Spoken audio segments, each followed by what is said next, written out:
Texans lose to the Vikings, man. Didn't even keep an eye on the score.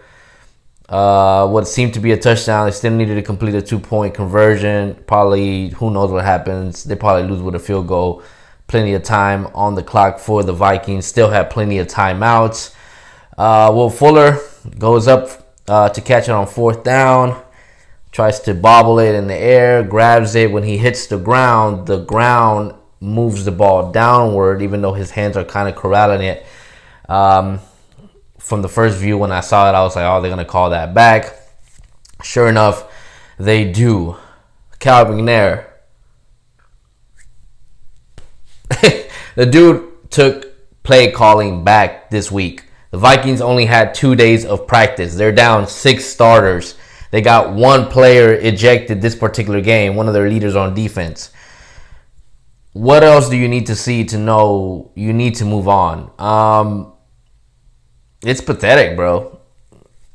I mean, I don't even feel bad for the players because half of them are out there just going through the motions. The other half are trying to fight, if even half, to be honest.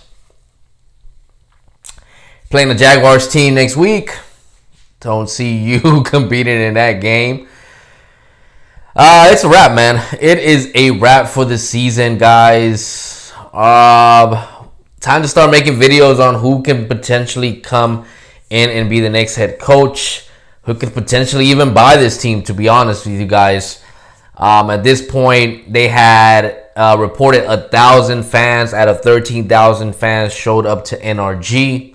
It was reported that only about 450 of those 1,000 fans were Texans fans.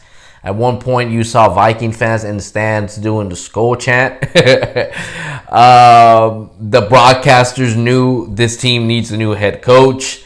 Everybody on Twitter knows this team needs a new head coach. Bring in the new head coach. Who will they put as interim coach? Some people have said Weaver. I doubt it. I think he has a lot to still work on the defense, and to give him the reins to this coaching, I think he would probably rely on Tim Ketter to do a lot of the play calling on offense, which means there's a possibility a lot of stuff won't get done. Now, can Crennel help with that since he's the assistant coach?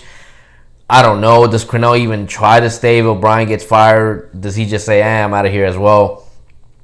Interesting things to come, man. I'm so glad next Sunday I will not be here.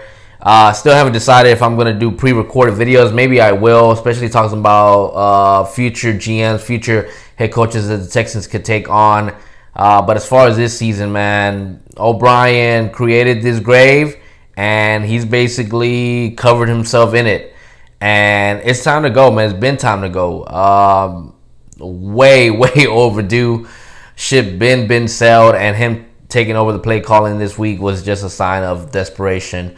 Them calling Earl Thomas, going back and forth, even those reports that certain players didn't want him in the locker room. I'm sure there's certain players that caused other players to leave that probably didn't want Earl Thomas in here. I'm not going to say who, but it's really not many. It's probably just one, to be honest. So the possibility of them even doing that, you see AB laughing on Twitter. Yeah, man, this is where they are. This is who they are. I mean, you just gotta accept it. I mean, what can you say? At the end of the day, you know, they are a reflection of their head coach. This is the team they are. At some points, you start seeing mirrors and shadows of what Watson looked like in 2017. Will Fuller, to be honest, has looked decent, to be honest. I would have said that he would have. I thought that he would have looked worse without Hopkins out there.